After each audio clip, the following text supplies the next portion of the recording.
At number 2, you have one of his teammates, Garrett Wilson. And so Wilson, a little bit more explosive, a 4.38 in the 40, a 36-inch vertical jump, 10-foot 3-inch broad jump. Again, I go back to, I'm not sure if it's the route running or Ohio State scheme, because there were many times he was wide open. But the thing I noticed with Wilson is the yak, and that is yards after the catch.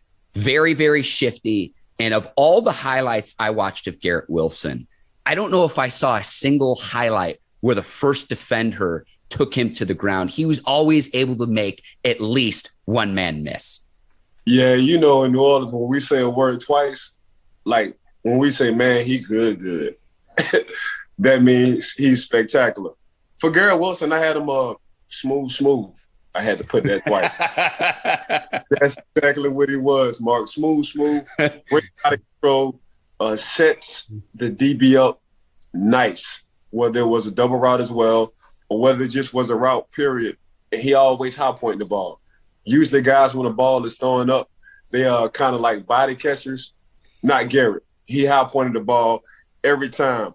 Always open. He was another one of these 7-11 guys, always open 24/7, regardless of whether somebody was checking him. Strong hands, Mark. Strong hands, because we call this combat catching.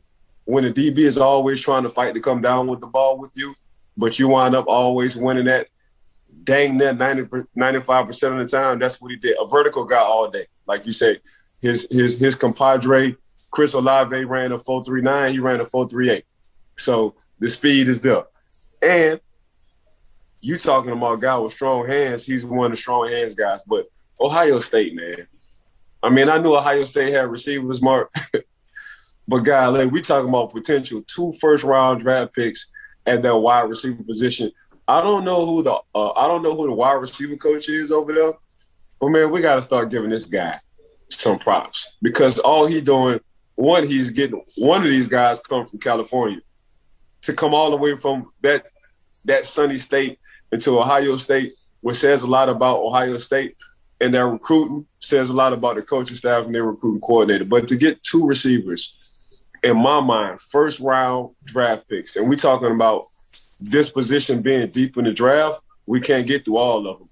But at least 4 or 5, maybe 6 guys will come off the board in the first round for this 2022 draft. But Garrett Wilson, he's just he's a mirror, a splitting image of Chris Olave. Ike, the Bleav in Steelers research department has your back. The Ohio State receivers coach, former NFL player, played in the league while you were in the NFL, Brian Hartline, former Ohio State Buckeye. So, Ike, he's been the receivers coach at Ohio State since 2018.